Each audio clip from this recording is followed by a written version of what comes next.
El día de hoy quería hacer una dinámica bastante interesante y es que el día de hoy me dieron ganas de hablar un poco acerca de por qué sé hablar 3 idiomas, cómo es que aprendí a hablar 3 idiomas, cómo es que me convertí en una persona trilingüe. Para hacer esta dinámica un poco más interesante, lo que voy a hacer es de que en español voy a explicar de por qué sé hablar español. En inglés les voy a explicar de cómo aprendí a hablar el inglés. De igual manera en alemán les voy a explicar de por qué o cómo es que aprendí a hablar alemán, para que el video sea un poco más interesante, más entretenido y para que se motiven ustedes también para aprender un nuevo idioma. A mí en lo personal siempre me han llamado mucho la atención los idiomas, y algo bastante bonito de los idiomas es de que son como un puente para meterte a diferentes mercados, pues para conocer diferentes maneras de pensar. Así que sin más preámbulo, comencemos. En español realmente no hay mucho que explicar más allá de que crecí en Guatemala. Yo pasé gran parte de mi infancia y también gran parte de mi adolescencia en Guatemala.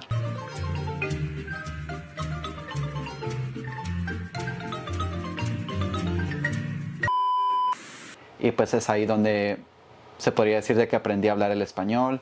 Mi mamá también es guatemalteca, así que tengo muchos familiares que son de Guatemala y pues sí, fue el entorno en el que crecí durante mi infancia y mi adolescencia. Y como ya sabemos, a pesar de que la infancia y la adolescencia solo son una etapa muy corta de nuestras vidas, siempre van a tener una influencia a largo plazo en el resto de nuestras vidas. Así que es por eso que incluso a día de hoy utilizo el español bastante.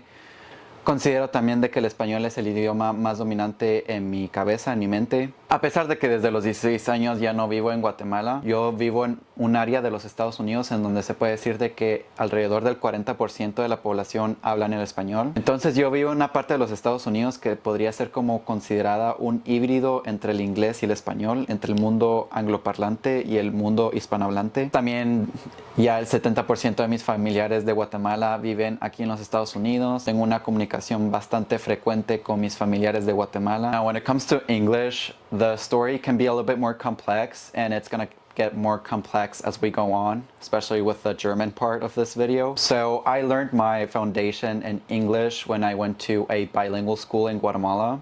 When I was in elementary school, specifically 3rd and 4th grade, half the classes would be in English and then half the classes would be in Spanish. So what they would do is that the first half of the day, the classes would be either in Spanish or English, because we had section A and section B, so depending on which section you were in.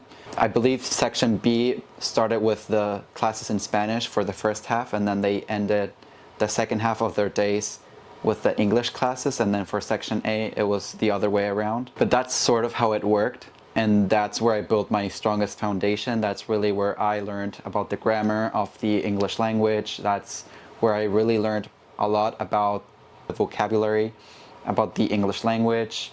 I can't remember the name of the book, but I do remember that I'm gonna show it here on camera if I remember it for whatever reason.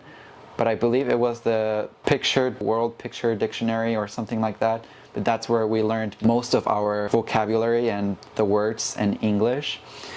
And that's where I built my strongest foundation. Even though I only went to that school for 2 years, it really helped. That's where I learned more about the language in depth. And we even had science classes in English, and that really helped too, because we were not only learning about the grammar structure and the words in the language, in this case English, but we were also learning how to use more scientific words, and we also learned how to interpret scientific knowledge at a very young age.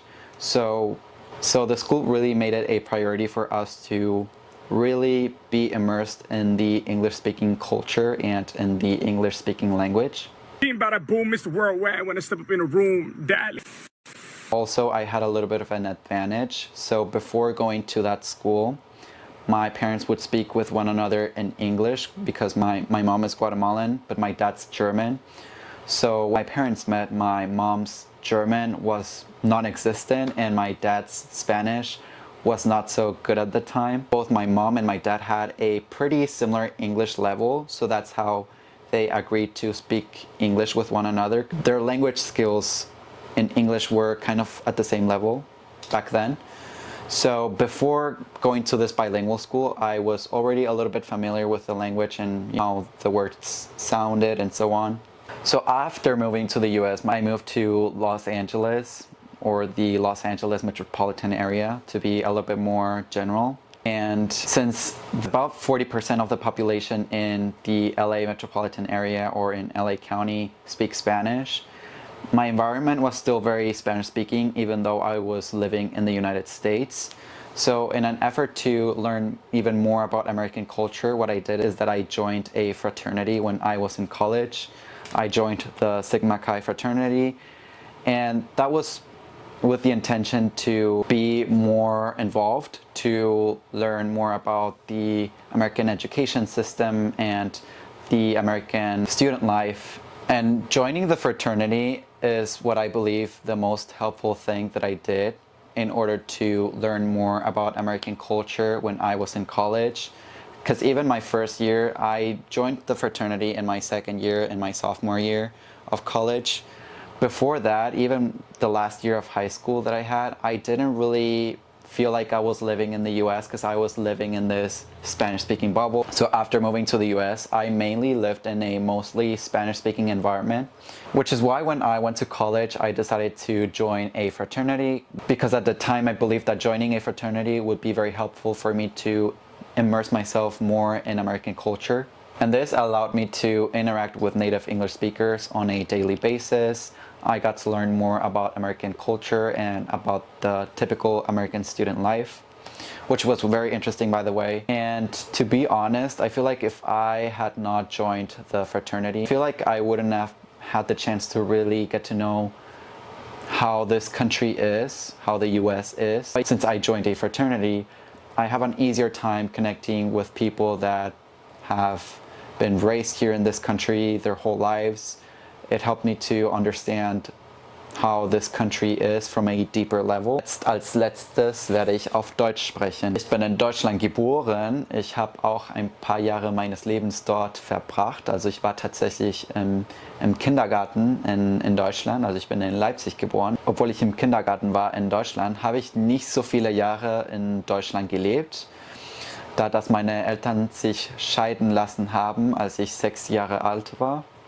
Aber die Sache ist, als ich in Guatemala war, da habe ich gar kein Deutsch mehr benutzt. Normalerweise, es gibt Orte in Guatemala, wo man doch viele Deutsche kennenlernen kann und so. Aber in meiner Stelle war das ein bisschen anders. Also ich war nicht in einem Dorf, aber ich war nicht in einer Stadt. Also ich habe nicht in einer Stadt gelebt, wo viele Deutsche unterwegs waren. Und deswegen habe ich die Sprache gar nicht mehr benutzt. Also ich habe ja sozusagen die Sprache irgendwie ein bisschen vergessen, weil auch mit der Zeit, dann habe ich mit meinem Vater angefangen, auf Spanisch zu reden, da das es damals für mich ein bisschen einfacher war, auf Spanisch zu reden, und dann habe ich plötzlich die Sprache vergessen. Als ich 14 Jahre alt war, da habe ich wieder angefangen, Deutsch zu lernen mit einem Privatlehrer. Und das hat sich alles ergeben, weil damals in 2014 hat Deutschland die WM gewonnen. Schirle, der kommt an! Mach ihn! Mach ihn! Er macht ihn! Mario Götze! Das ist doch Wahnsinn! Glück hatte meine Mama eine Freundin, die auch so deutsche Wurzeln hatte.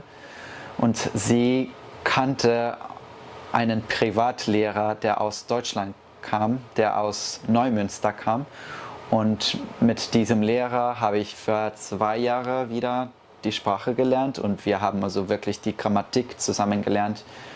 Wir haben zusammen die Fälle gelernt, so wie Nominativ, Akkusativ, Dativ und Genitiv. Ich war sehr überfordert am Anfang, weil es ist sehr einfach, Fehler auf Deutsch zu machen. Seitdem ich hier in den USA wohne, bin ich ein bisschen öfter nach Deutschland gegangen, weil die Flugverbindungen sind ein bisschen stärker, kann man sagen, zwischen Los Angeles, wo ich wohne, und alle anderen Städten in Deutschland. Also ich bin sehr oft in Deutschland gewesen, seitdem ich hier in den USA wohne. Es gab auch sehr viele Studenten aus Deutschland in meiner Uni, die einen Austausch gemacht haben. Und das hat auch sehr viel geholfen. So, als ich in der Uni war, hier in den USA, wo ich mein Studium abgeschlossen habe, da hatte ich manchmal wirklich das Gefühl, dass ich in in Deutschland Nummer 2 war, weil es gab so viele Deutsche. Es hat auch dazu beigetragen, dass ich jetzt Deutsch auf diesem Niveau sprechen kann. Nada, espero que esto les haya servido de motivación. Adiós, goodbye and tschüss.